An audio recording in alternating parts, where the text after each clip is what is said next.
What's up, guys? Let's talk about tomorrow's workout, which is called the two-headed monster. And the reason it's called the two-headed monster is we're going to throw in two big compound movements, all right?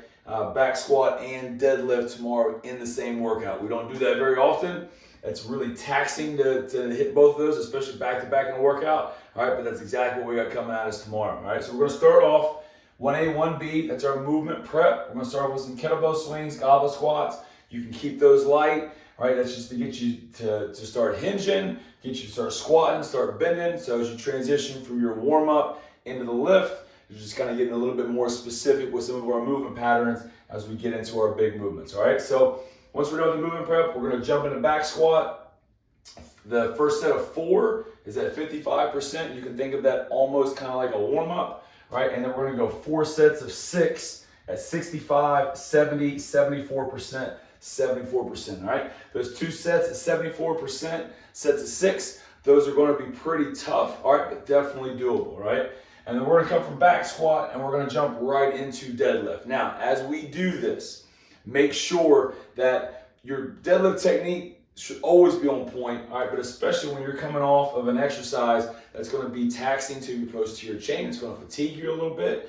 Really make a conscious effort to really make sure that we're bracing our core, that we're locking our back in, and that our technique is staying really, really tight with these deadlifts, all right? So the deadlifts are gonna be, first set of 5 is at 55% of your max.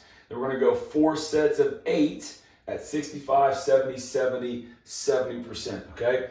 A lot of volume, definitely be tough, but again, just like the back squats, absolutely doable. And we're gonna take those deadlifts and we're gonna superset those with box jumps, just to get a little bit of an explosive movement kind of in there as well. You choose the height, but we're going 4 reps at a time, all right? So pick you a height that's gonna be moderately challenging for you to get up to. All right, then we're gonna finish off the day with this trio of Bulgarian split squat, 3 sets of 8. And when you see these little E's at the end, that just means each side, all right? So if it's a single arm, upper body something, or a single leg, lower body something, split squats, lunges, single arm bench, things of that nature, that E just means 8 reps each side, okay? So Bulgarian split squat, that's taking my back foot and I'm gonna elevate it onto something. It can be a bench, it can be if you've got boxes or a block, anything that's gonna be sturdy and stable for you to prop that back foot up on. And all that's trying to do is trying to isolate that front leg just a little bit more, all right? And put more of that emphasis on that front leg, all right?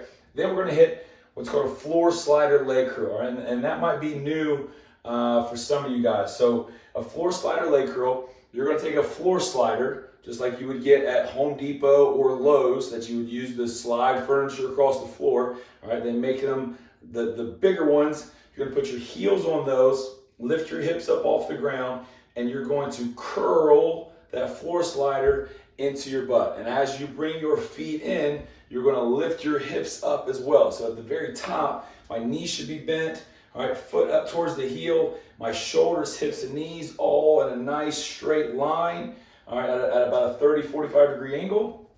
You're gonna really, really feel that in your hamstrings. Now, if you don't have floor sliders, depending on what type of floor that you have, if you've got a pretty hard surface, you can use a towel. A towel will usually slide across like a wood surface or even like a linoleum surface. If you don't have that, you can use a stability ball. So one of the big stability balls, you can do a stability ball leg curl instead. Not quite as intense as a floor slider would be, but it can still make a good substitution. And then worst case scenario, if you don't have either one of those, if you have a gym that has a leg curl machine, you can use that as well. Or any kind of a hamstring that's going to cause you to have to contract the hamstring hard at a hard flexion contraction, okay? And then finishing off with calf raises. Those can be body weight. If you want to hold some dumbbells, absolutely you can do that as well. Or 3 sets of 20 there, all right? So pretty challenging day tomorrow, a really, really good strength day, all right? And as always, if you've got any questions on anything within the workout, please drop me a comment down below and I will do my absolute best to get to them. All right, hope you guys enjoy it. I know for me, this is kind of the workout that I personally enjoy. All right, so I'm gonna enjoy this one. Hope you guys do as well.